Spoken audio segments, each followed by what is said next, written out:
मंचस्थ अतिथि साहिबान हैं, वो बहुत ही सारगर्भित और संक्षिप्त बात, समाज हित की बात आपके सामने रखेंगे, ज़्यादा नहीं होंगे। हमारे जो अतिथि साहिबान हैं वो दीप प्रज्वलित कर, माला पहनाकर आज इसके कार्यक्रम का आगाज कर रहे हैं।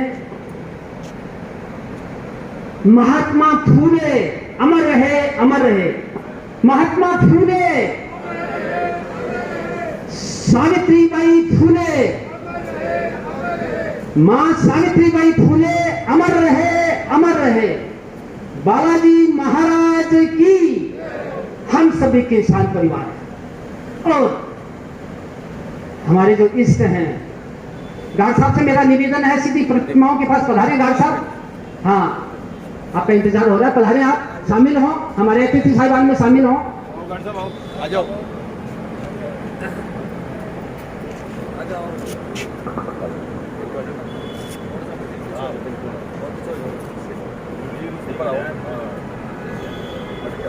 हम सभी, जैसा कि अपन चर्चा कर रहे थे कि हम सभी किसान परिवार हैं और हमारा इष्ट बालाजी महाराज ही लगभग सभी का बालाजी महाराज इष्ट हैं।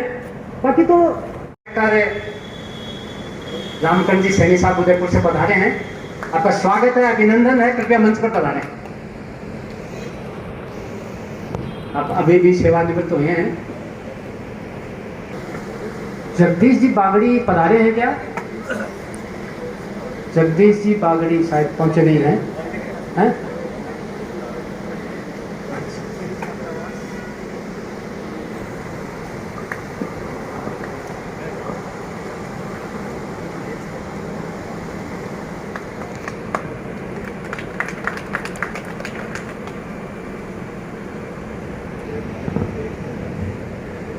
आदरणीय भवनलाल जी गार्ड साहब के सम्मान के लिए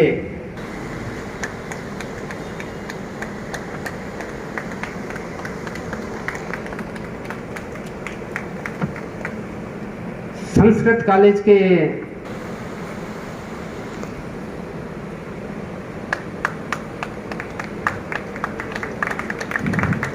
महासंघ के अध्यक्ष के लिए मैं निवेदन करना चाहूंगा। हमारे इस संस्था के बहुत लंबे समय, बहुत ही सम्माननीय अतिथि हैं, झुंझुनू से पधारे हैं, जिला सैनी समाज के अध्यक्ष हैं। आपके सम्मान के लिए मैं मुकंदर से पधारे भाई विनोद जी आगे आए।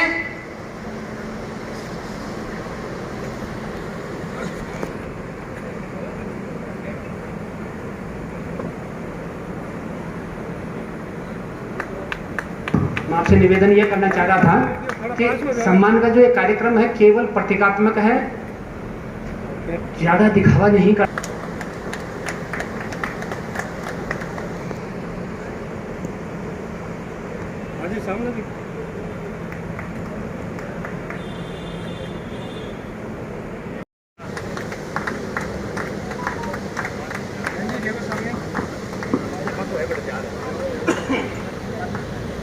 बनवारी जी और नार सिंह जी साकला जी प्रधानाचार्य हैं, आप सेवानिवृत्त, आप पधारे मंच पे। जोरदार तालियों से सभी का हार्दिक अभिनंदन करें। सेवानिवृत्त व्याख्याता हैं भगत सिंह की ढाणी से, श्रीनगर से, आप पधारे मंच पे।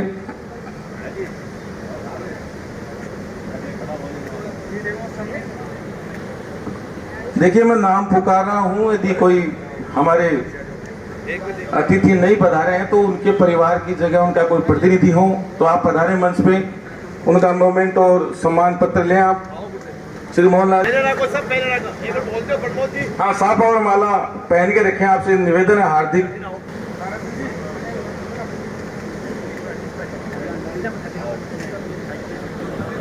सिराना से सरपंच साहब राजेंद्र जी पधारे हैं हमारे बीच, जोरदार तालियों से सरपंच साहब का स्वागत है। मंच पर पधारे सरपंच साहब।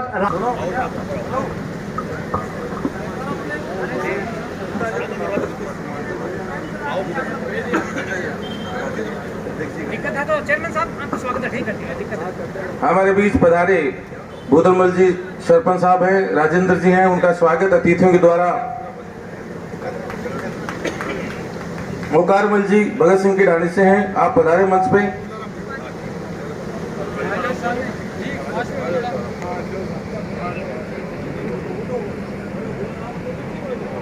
मंच पे ओम प्रकाश जी गोडवारा खुद से हैं। आज के इस कार्यक्रम के मुख्य अतिथि आदरणीय सुरेंद्र जी सैनी फूल वाले। सुरेंद्र जी।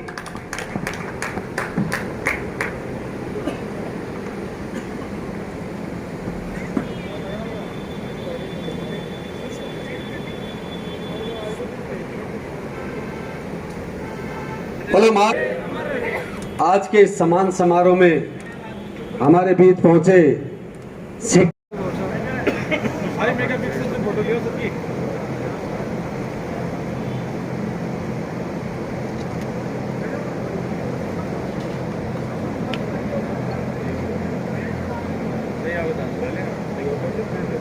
आदरणीय भंवरलाल जी गार्ड साहब, हमारे झुंझुनू जिले के जिला अध्यक्ष आदरणीय महेंद्र जी शास्त्री साहब फतेहपुर से पधारे, आदरणीय आचार्य जी, आदरणीय उदयपुरवाटी से पूर्व कांग्रेस के कैंडिडेट रहे पूर्व प्रधान आदरणीय भगवान राम जी सैनी साहब, आदरणीय रामकरण जी सैनी साहब, मंच पर विराजमान हमारे सैनी नगर के सरपंच प्रतिनिधि आदरणीय राजकुमार जी, बागोरिया की ढाणी के सरपंच मेरे छोटे भाई राजेंद्र जी, मंच पर विराजमान हमारे ढाणिया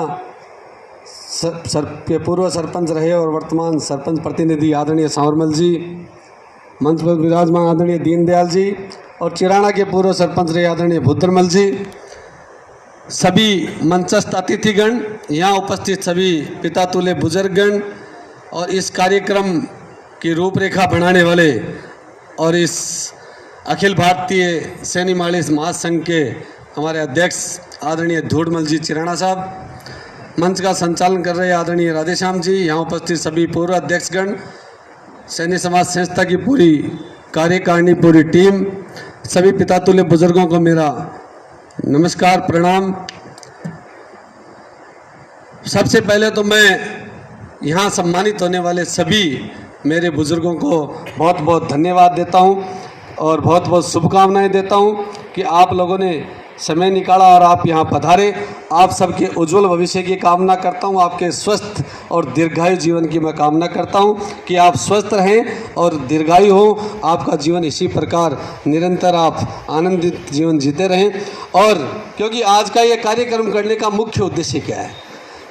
मुख्य उद्देश्य ये है कि सेवानिवृत्ति के बाद में आदमी एक तरह से बिना काम के से हो जाता है और एक तरह से वो घर में ही सीमित हो जाता है कि घर की चार दीवारी के बाहर वो नहीं निकलता है।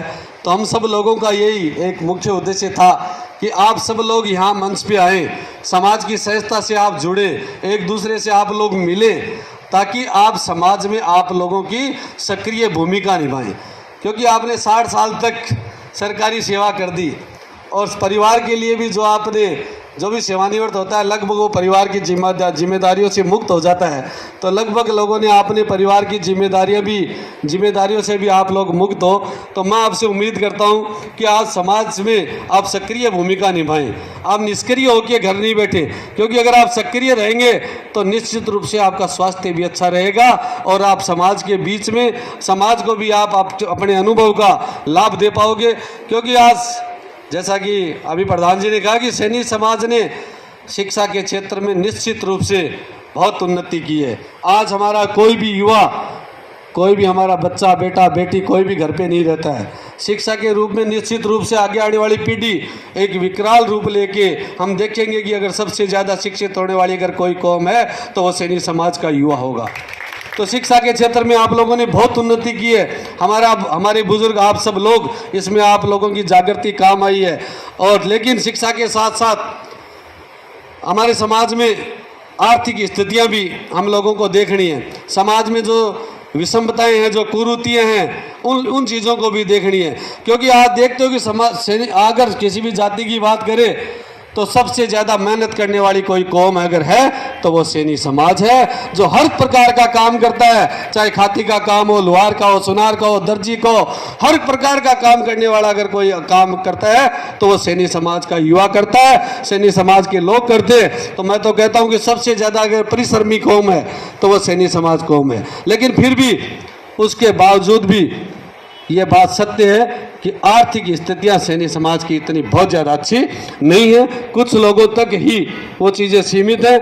ये क्यों नहीं है, इस चीज़ पे हम लोगों को देखना पड़ेगा, क्योंकि इसका नहीं होने का कारण है क्योंकि कमाई में हम किसी से कम नहीं हैं, कमाई तो हम सबसे ज़्यादा करते हैं, लेकिन फिजूल खर्ची भी अगर किसी में सबसे ज़्यादा होती है तो हमारे समाज में होती है।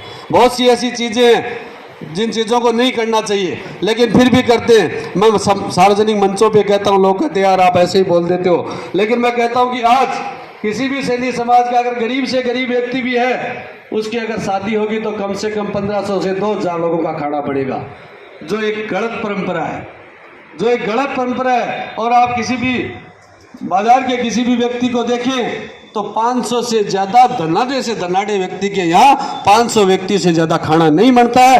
अनावश्यक खर्चा वो लोग नहीं करते। इसलिए हम लोगों को, क्योंकि जो मेहनत की कमाई है, दिन रात पसीना निकाल के हम सब लोग कमाते हैं, उसमें हम लोगों को एक विचार करने की ज़रूरत है।